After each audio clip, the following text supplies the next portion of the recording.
먼저 읽어보죠. 시작. 예수께서 산에서 내려오시자 큰 무리가 따라왔습니다. 오늘 말씀부터는 예수님께서 지난주까지 우리가 본 말씀처럼 이 말씀 사역을 다 마치시고 이제 산에서 내려오십니다. 그리고 이제 치유 사역을, 치료하시는 사역을 시작하십니다. 우리의 삶에서도 보면 생활에서 그저 우리의 하루하루의 삶에서 생활 환경이 좀 좋아지고 뭔가 새로운 것을 조금 더 내가 누리지 못했던 것들을 얻는다고 해서 우리의 삶에 그러면 행복해지고 만족해지고 기쁨이 있느냐? 그럴 것 같은데 실제로 저와 여러분이 삶에서 경험해 보면 별로 그렇진 않은 것 같아요. 형편이 좀 나아진다고 그것 때문에 하나님을 더 잘 믿는가? 그렇지는 않은 것 같습니다. 먼저는 우리가 말씀으로 변화되고 나서 그 말씀이 나에게 깨달아지고 그 말씀이 나에게 은혜가 되고 그 말씀을 통해서 하나님을 경험하고 나면 그 이후에 이제 하나님의 구체적인 축복들이 진짜 하나님이 주신 축복이라는 것을 깨닫게 되는 것이죠. 그제서야 이것들이 이러한 경험들이 바로 하나님의 도움이구나, 우리가 이렇게 깨닫는 것 같습니다. 우리가 하루에도 얼마나 많은 하나님의 도움을 받고 살아갑니까? 그런데 깨닫지 못하고 지나갈 때가 훨씬 더 많죠. 그런데 우리의 영혼이 하나님의 말씀 안에서 깨달아지고 변화되고 나면 하루에도 정말 하나님의 그 은혜가, 하나님의 도우심이, 하나님께 감사할 제목들이 많다는 것을 우리가 깨닫게 되죠. 알게 되죠. 결국 하나님의 도움이 없었던 것이 아니라 우리가 내 영혼이 깨어있지 못해서 하나님의 그 도우심의 순간들을 다 놓치고 지나는 것 같습니다.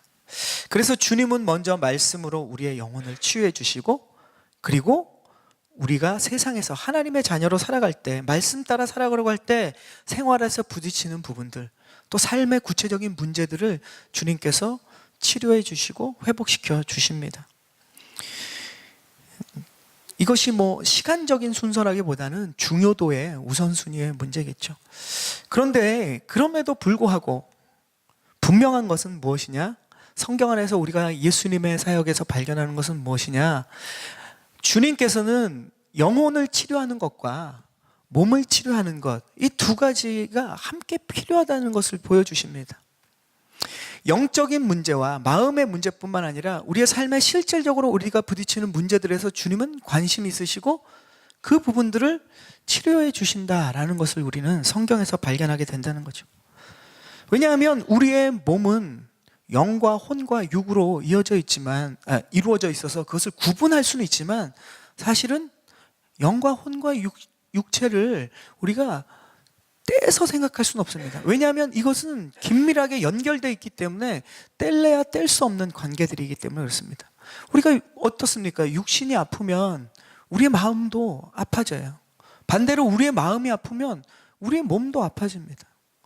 영혼이 병든 사람, 영이 병든 사람은 어떻습니까? 마음이 병들고 몸도 나중에 병드는 그런 모습들을 우리가 자주 보게 되는 것이죠. 그러고 보면 인간의 몸만큼 이 보이지 않는 세계와 보이는 세계가 긴밀하게 연결되어 있는 이러한 신비한 존재는 없는 것 같아요. 하나님께서 보이는 흙으로 우리를 빚으셔서 만드시고 우리에게 보이지 않는 생기를 우리의 코에 불어넣어 주셔서 인간의 창조를 완성하셨습니다. 보이는 세계와 보이지 않는 세계가 우리 안에 다 있는 거예요. 그래서 예수님께서는 말씀으로 우리의 영혼을 치료하실 뿐만 아니라 우리의 삶의 실질적인 문제, 육신의 문제, 우리의 또 마음으로 겪고 있는 문제, 이 모든 것들을 온전하게 고쳐주시길 원하십니다. 하나님의 자녀들이 어떻게 살아야 영혼이 잘 되는지 산상수훈을 통해서 우리에게 잘 깨닫게 해주셨죠. 그리고 이제 8장부터는 우리의 몸의 문제, 마음의 문제, 고통의 문제, 현실의 문제들을 다루시고 치료해 주시는 사건들이 이제부터 이어집니다. 우리가 믿어야 할 것은 성경에서 기록된 바 하나님은 말씀하시는 하나님이시기도 하지만 또 하나님은 치료하시는 하나님이십니다. 지금까지 예수님의 말씀 사역과 치유 사역과의 관계를 잠깐 이야기 드렸지만 결국은 우리는 예수님을 통해서 경험하게 되는 것은 뭐냐? 우리의 영혼이 잘 되고 범사가 잘 되는 그 축복으로 주님께서 저와 여러분을 이끄신다는 것입니다. 그래서 우리가 주님께 나아갈 때는 이러한 영혼육의 온전한 회복을 기대해도 좋고 기대하고 주 앞에 나아가는 그런 하나님의 자녀가 되기를 축복합니다. 주님은 우리를 그렇게 기다리고 계세요. 오늘 우리 2절 말씀을 그러면 이제 읽어보겠습니다. 2절 말씀 시작. 그때 한 나병 환자가 다가와 예수님 앞에 무릎을 꿇고 말했습니다. 주님, 원하신다면 저를 깨끗하게 하실 수 있습니다. 예전에 군대에서 훈련 받은 기억이 났어요. 오늘 말씀 준비하면서 남자분들은 군대 다녀오신 분들도 많으시겠지만, 저는 이제 공군 학사장교를 했기 때문에 이 훈련 기간이 좀 깁니다. 4개월 정도 16주 훈련을 받게 되는데, 그 훈련을 받을 때 제일 힘들었던 게 뭐냐면 토요일 날 오후가 되면 이제 군장이라고 하잖아요. 20kg가 넘는 군장과 이 M16이라는 이 총을 가지고 그 진주에 있는 교육사에 있는데 아주 그냥 아주 넓죠. 얼마나 되는지도 잘 모르겠습니다. 그것을 이제 오후에 하루 종일 뛰어다니는 거예요. 근데 거기는 이제 차들이 다니기 때문에 아스팔트 길을 뛰어다녀야 되는데, 첫 주부터 훈련할 때는 엄청나게 낙오자가 많죠. 왜냐하면 그렇게 무거운 걸 들고 뛰어본 사람이 몇이나 있겠습니까? 그리고 엄청나게 빨리 달려야 되고, 또 군장을 메고 달리니까, 또 그리고 군화를 신고 그 딱딱한 데를 달리니까 중간에 더위 때문에 낙오하는 사람도 있고 호흡 때문에 넘어진 사람도 있고, 처음에는 굉장히 그렇습니다. 발도 부르트고 난리죠. 근데 재밌는 것은 한 주, 두 주 그렇게 지나다 보니까 발도 적응이 되고 근육도 좀 붙고 호흡도 이제 익숙해지는 거예요. 그래서 마지막 이제 16주가 될 때는 속력이 너무 빨라서 자신들이 훈련생들이 한 600여 명 됐는데 자기들이 주체를 못하는 거예요. 조교들을 앞지르고 막 그 군장을 메고 달리기 시작합니다. 그리고 이제 한 명도 낙오 없이 이렇게 완주하는 모습을 봤어요. 때로는 처음에 그 고통이 힘들지만 그 고통을 통해서 성장하는 모습들이 기억이 납니다. 여러분도 이렇게 운동을 하거나 달리기를 하시거나 아니면 오래 걷기를 통해서 이렇게 몸을 좀 이렇게 건강하게 하시기 위해서 운동을 처음 시작하시면 어떻게 됩니까? 처음에는 며칠은 정말 죽을 것 같잖아요. 너무 힘들죠. 그런데 조금씩 지나면 그 고통에서 점점 내 몸이 건강해지고 성장하는 것을 경험하게 됩니다. 그런 경우를 보면 우리가 처음에는 고통이었지만 그 고통이 우리를 변화시켜 준다는 거죠. 어느 정도 고통을 느낀다는 것은 때로는 우리를 성장시켜 주기 시작하는 아주 중요한 요소이기도 합니다. 그런데 오늘 나오는 이제 나병 환자인데, 이 한센병에 걸린 사람이 만약에 하루에 5마일 정도를 쭉 쉬지 않고 걷는다면 어떤 일이 일어날까요? 걸을 때는 저희보다 더 편하게 걷는다고 합니다. 저희처럼 그렇게 힘들게 걷지 않는다는 거죠. 왜냐하면 한센병 환자들은 고통을 잘 못 느끼는 거예요. 고통을 잘 못 느낍니다. 그러니까 걷는 데는 무리가 없어요. 그런데 중요한 것은 걷고 나서 어떤 일이 일어나느냐? 그 발밑이 다 터져버린다는 거죠. 우리는 잘 인식하지 못하고 걷지만, 우리가 만약에 저와 여러분이 5마일을 걷는다면 꽤 먼 거리잖아요. 거의 8, 9km가 될 텐데, 그 걸으면 발바닥이 어떻습니까? 걷다 보면 점점 아파지죠. 그러니까 우리도 모르는 사이에 발바닥에 그 통증을 피하기 위해서 때로는 앞쪽에 좀 힘을 실었다가 뒤쪽에 힘을 실었다가 중간에 힘을 실었다가 양 사이드로 힘을 실으면서 발이 알아서 그 통증 때문에 통증을 피하기 위해서 골고루 힘을 안배하게 된다는 거죠. 그러니까 발은 우리가 걸을 때는 아프지만 결국 그 발이 터지고 완전히 고장나지 않도록 도와준다는 거예요. 한센병자는 고통을 못 느끼기 때문에 그게 안 된다고 합니다. 그래서 결국은 어떻게 되느냐? 발이 다 문드러지고 심각하면 궤양이 생겨서 발을 잘라야 될지도 모른다는 거예요. 고통을 못 느끼는 게, 우리가 고통이 없다는 게, 통증이 없다는 게 참 행복한 것 같지만 훨씬 더 위험하다는 것을 그 한센병 환자를 연구하는 분들은 이야기합니다. 만약에 뜨거운 불에 가까이 가도 그렇죠. 우리는 어떻습니까? 뜨거운 불에 가면 뜨거워 그리고 손을 피하겠지만, 한센병 환자들은 그 통증을 잘 못 느끼기 때문에 자신의 손이 불에 타고 있는데도 그것을 못 느끼고 심각한 화상이나 어려움을 겪을 수 있다고 합니다.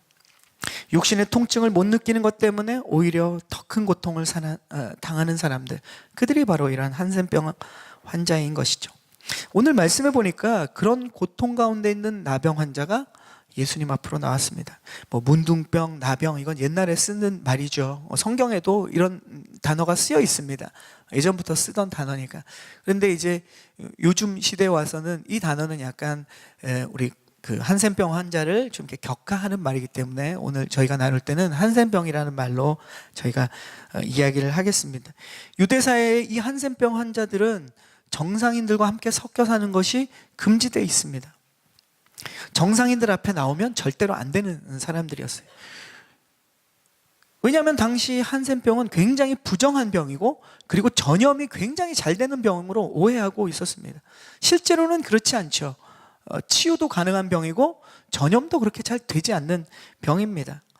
그러나 이 자연 치유가 되지 않는 한센병 환자들을 우리가 만약에 뭐 소록도나 우리가 이제 전해 들은 걸로, 또 여러분이 간접적으로 또 다큐에서 보신 분도 계시겠지만, 우리가 보게 된다면 굉장히 그들은 심각한 질병을 앓고 있는 거죠.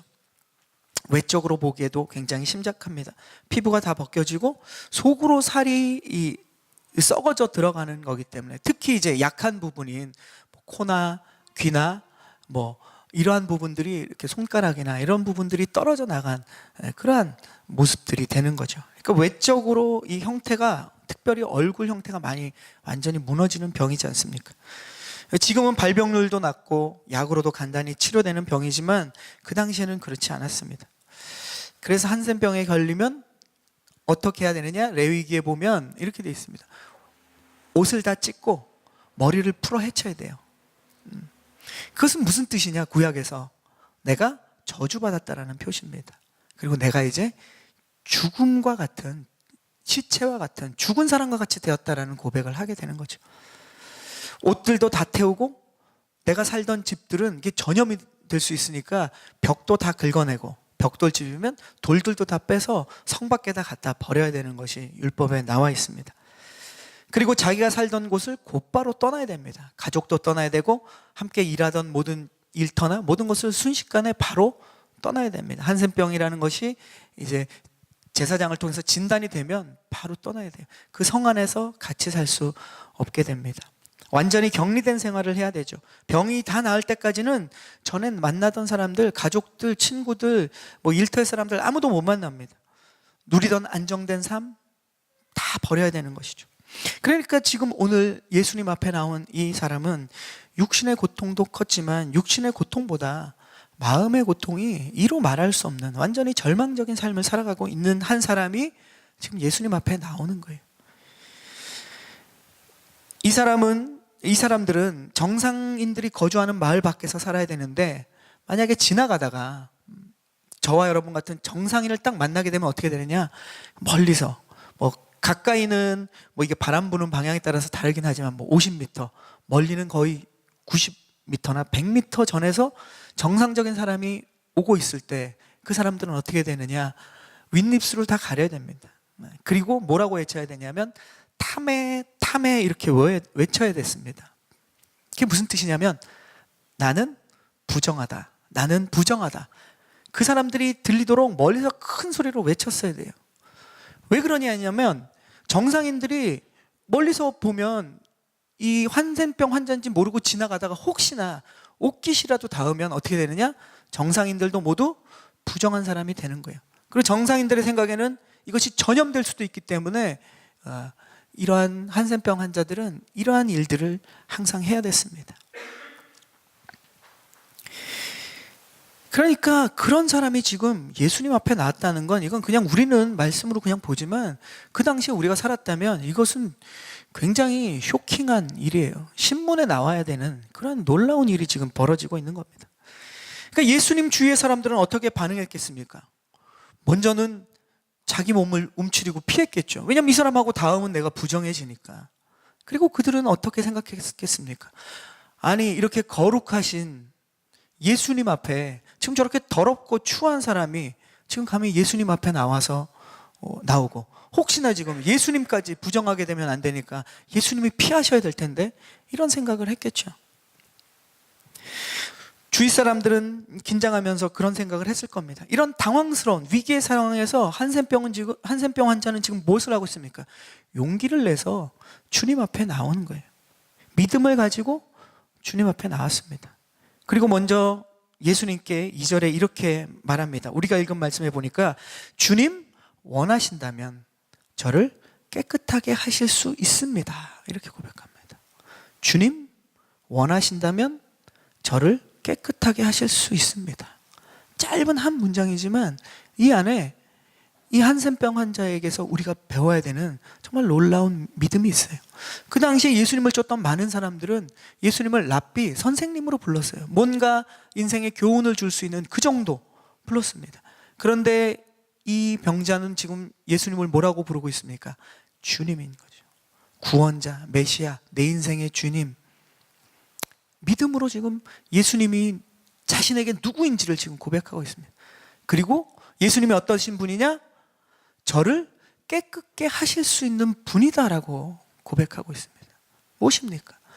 그 당시에 어떠한 것으로도 고칠 수 없는 이 자신의 병을 예수님은 고칠 수 있는 능력의 분이시라는 것을 믿음으로 지금 고백하고 있는 거예요. 그리고 세 번째로 원하신다면 이라는 단어를 넣었죠. 겸손의 표현입니다. 내 욕심과 내 의지와 내 생각으로 내가 원하는 것이 아니라 주님께서, 당신 예수님께서 원하신다면, 당신의 뜻이라면, 당신의 계획이라면 분명히 그렇게 되기를 원한다는 것이죠. 겸손의 고백이 이 한센병 환자에게 있었습니다. 우리의 기도가, 우리의 고백이 이 사람의 고백이 되기를 저는 소망합니다. 예수님은 내 인생의 주인 되십니다. 예수님은 나를 고치실 수 있는 분이십니다. 능력의 주님이십니다. 그리고 내 의지가 아니라, 내 욕심이 아니라 예수님의 의지와 예수님의 뜻에 따라 그 주님의 역사가 나에게 일어나길 원합니다. 우리에게는 이러한 간구와 이러한 믿음의 고백이 있다면 우리의 삶에 주님의 그 놀라운 역사와 은혜들이 일어날 줄로 믿습니다. 지금 한센병 환자는 그것을 고백하고 있어요. 예수님께서는 이 믿음의 고백을 하는 사람에게 지금 뭐라고 반응하시는지 우리 3절을 보겠습니다. 우리 3절 말씀 시작. 예수께서는 손을 내밀어 그 사람에게 대시며 말씀하셨습니다. 내가 원한다. 자, 깨끗하게 되어라. 그러자 곧 그의 나병이 나았습니다. 자, 예수님의 대답은 무엇입니까? 내가 원한다입니다. 예수님은 복잡하게 설명하지 않으셨어요. 내가 원한다. 이것이 예수님의 대답이었습니다. 주님이 원하시는 것은 무엇이냐? 주님은 어떤 분이시냐? 주님은 치료하시는 분이십니다. 저와 여러분을 회복시키시는 분이십니다. 아멘. 주님이 지금 한마디로 말씀하세요. 우리가 고통 가운데 있을 때, 문제 가운데 있을 때 주님은 어떻게 반응하시는가? 내가 원한다라는 것입니다. 주님은 우리를 회복시키시길 원하시는 분이세요. 우리가 문제 가운데 하나님이 기뻐하시는 올바른 간구를 하고 있다면 주님은 우리의 회복을 원하시죠. 만약에 우리가 지금 겪는 어려움이, 저와 여러분이 겪고 있는 그 어려움이 설령 내가 잘못해서, 내가 죄를 지서, 내가 엉망진창으로 만들어서 겪고 있는 어려움이라고 할지라도 그래도 주님은 우리를 회복시키시기 원하시는 거예요. 원인이 문제가 있지 않습니다. 주님의 마음이 무엇인지를 우리는 발견해야 됩니다. 만약에 우리가 여전히 깨닫지 못하고 잘못과 욕심 가운데 혹시나 저와 여러분이 잘못 구하고 있을지라도 그래도 주님은 우리의 간구가 바르게 교정되고 우리에게 올바른 응답을 주기 원하시고 올바른 회복을 주기 원하시는 분이 주님이십니다. 아멘. 그래서 우리는 구할 수 있는 거예요. 주님 앞에 나아갈 수 있는 겁니다. 그분이 우리가 믿는 예수님이고 우리는 오늘 이 예배에 그 예수님을 만나야 하는 것입니다. 그런데 오늘 예수님께서 그를 치료하실 때의 방법은 우리가 아까 쭉 한센병 환자와 율법과 유대사회의 이야기를 했죠. 근데 주님이 지금 그를 말씀으로 지금 대답하시는 것은, 반응은 우리가 보았는데 그 환자를 치료하는 방법은 아주 그 당시에는 위험한 방법을 지금 예수님이 사용하고 계십니다. 예수님께서 어떻게 그를 치료하셨느냐? 예수님께서 손을 내밀어 그를 만지셨다라고 성경은 이야기합니다. 손을 내밀어 그를 만지셨다. 사실 예수님께서는 다양한 방법으로 병자들을 고치셨어요. 수많은 병자들을 고치셨어요. 말씀으로 고친 적이 많으십니다. 심지어는 직접 만나지도 않으시고 원격으로 고친 사건도 있어요. 그런데 지금 이 나병 환자, 이 한센병 환자는 그렇게 고치셔야만 할 것 같은데 오히려 다른 사람에게 행하지 않은 손을 대시고 만지시고 그를 치유하고 계십니다. 그러지 않아도 치유는 분명히 치료는 일어날 텐데 왜 예수님은 지금 이런 위험한 방법, 왜 손을 대시고 왜 그를 치료하고 계실까요? 이 사람은 육신의 질병이 있던 사람이지만 사실 통증을 잘 못 느끼는 사람입니다. 오히려 이 사람은 육신의 질병보다 마음에 지금 고통이 가득 차 있는 사람이에요.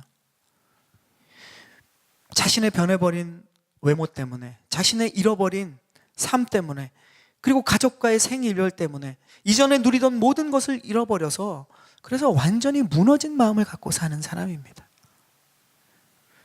사람들의 자기를 볼 때마다 두려워하는 그 눈빛들, 사람들의 그 조롱하는 눈빛들, 그것 때문에 받았던 수많은 상처를 안고 살던 그 사람이라는 거죠.